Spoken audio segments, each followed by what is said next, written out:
The halving will be one of the big milestones over the next year that drives Bitcoin adoption. There's no doubt it's a technical milestone. If you have a $10 billion commodity supply each year and you cut it to $5 billion commodity supply, that's going to put technical pressure on the marketplace. The FASB initiative to adopt fair value accounting will be a second big milestone. And approval of a spot ETF will be a third big milestone. MicroStrategy's co-founder and executive chairman, Michael Saylor, holds an optimistic outlook for Bitcoin, anticipating a substantial bull run in 2024. He highlights upcoming factors like a housing event, which would have Bitcoin's block rewards from 6.25 to 3.125 BTC per block mined. Saylor also eagerly anticipates the potential approval of a spot Bitcoin ETF by the U.S. Securities and Exchange Commission. Notably, BlackRock, with a market capitalization of $104 billion as of June 30, 2023, is pursuing this avenue, backed by its considerable influence. With BlackRock's extensive sway and a change in sentiment, analysts now place a 65% chance of the SEC approving a spot Bitcoin ETF this year. Saylor believes such an approval would revolutionize the Bitcoin landscape, attracting substantial investments from sovereign wealth funds, corporations, and governments. Additionally, Saylor looks forward to potential changes proposed by the Financial Accounting Standards Board in how companies report their cryptocurrency holdings. He believes these changes will benefit companies like MicroStrategy that hold Bitcoin on their balance sheets. In a recent interview with Natalie Brunell, Saylor discusses 3 other mechanisms he believes could pave the way for a significant Bitcoin bull run in 2024. Approval or endorsement of a regulated crypto exchange by the SEC, if they recognize an exchange, or certify or endorse one, that'll be a fourth big milestone. Any kind of other guidance, constructive guidance issued by the regulators out of DC would be a fifth big milestone. So I think those are all the major milestones we can look forward to. I tell you that there's a neighborhood and all the houses are beautiful, and I'm building a school, the best school, and I'm building the best park, and I've got horse riding stables, and I've got a beautiful beach, and I'm dredging a channel and creating a beautiful marina. And we're going to have a concert series of the 100 best musicians in the world playing each day for 100 days, starting next April. I tell you that, and you think, man, I really want to move to that neighborhood or that development. And then I say, well, the bank won't finance the purchase, so you have to pay for everything in cash. And you have to jump through hoops, and you got 6 months of there's 6 months of application processes, and you're going to have to apply and wait 3 months and do something else and wait 3 months. So it's like, I know I want to be there, but it's still hard to get there. But I know I want to be there. I think that's where we are right now, which is all of these things are lined up, but you can't underestimate the value of having the bank say, okay, we'll now actually do financing against houses in this development. We'll give you mortgages, 100% loan to value, 80% loan to value, right? That makes a big difference. And it's a conventional mortgage. So I think that once all those planets align, then I think you have like a surge of capital migration. What are your thoughts on the macro picture and its impact on Bitcoin? I think that the most important place to start is to recognize that every conventional economic metric that is talked about in mainstream media or in mainstream political conversations is a man-made, fabricated metric. It's just a synthesized metric that is created, named, and defined and measured by an interested organization that has a vested interest in creating a certain effect. All the labor statistics, all the monetary statistics, all the inflation statistics, all of these things, the definition, like, will we have a soft landing? Well, of course we'll have a soft landing, because it's politically advantageous to have a soft landing. So how do you create a soft landing? You simply define a measure of the economy that you know will land softly, and then you go and you track that and you report that.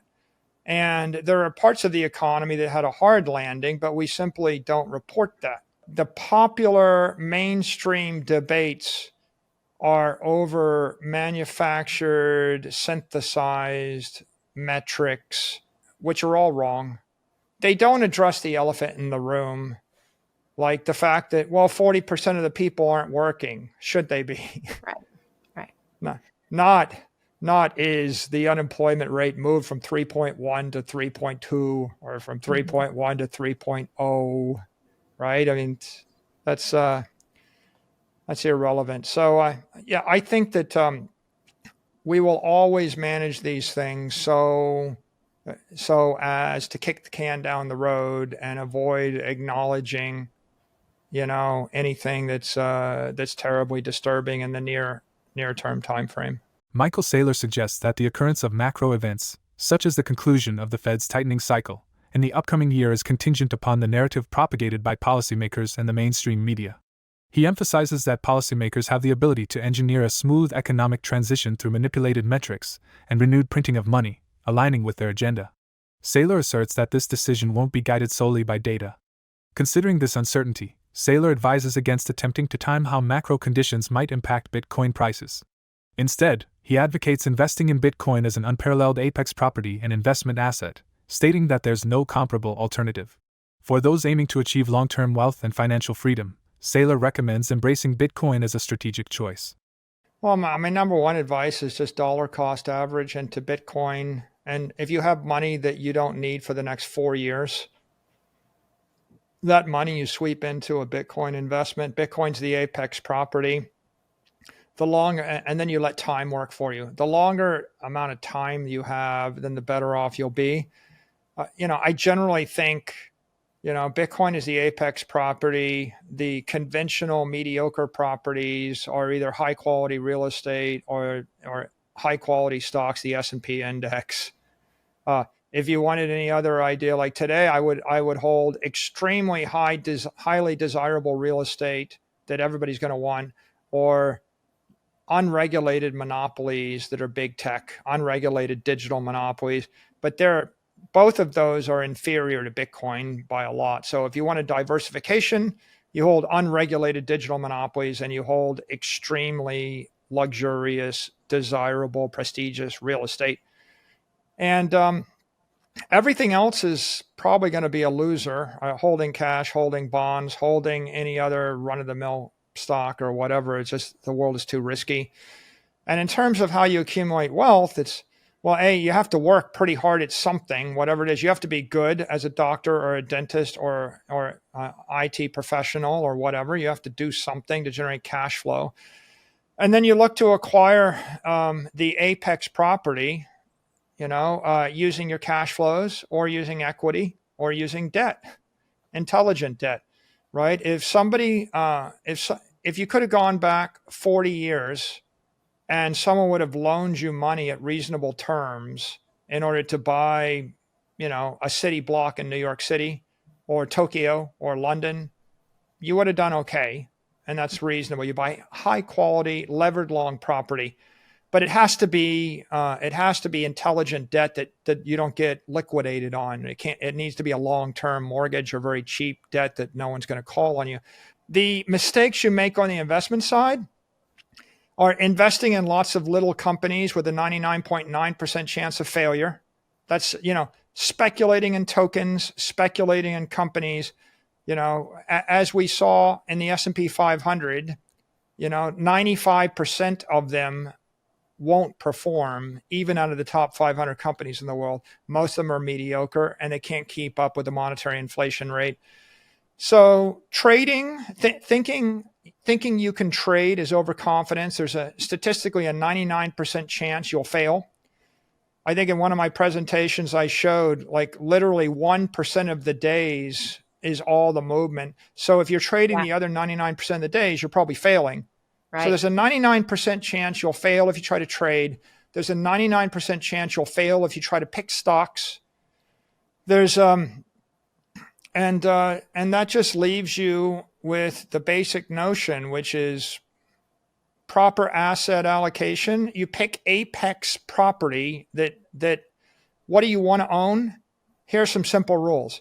You want to own something that in a decade, a person richer than you and smarter than you will want to buy from you.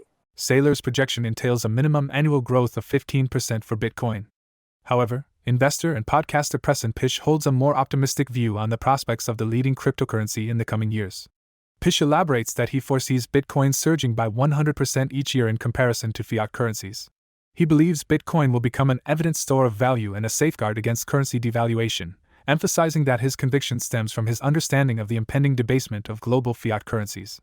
Pish envisions a scenario where Bitcoin's rising value prompts people to denominate their expenses in Bitcoin, thereby further elevating the crypto's worth. He estimates that fiat currencies could experience annual devaluation rates of 500%, or even 1,000% relative to Bitcoin. Pish predicts a future where businesses opt to receive payment in Bitcoin due to the drastic devaluation of fiat currencies.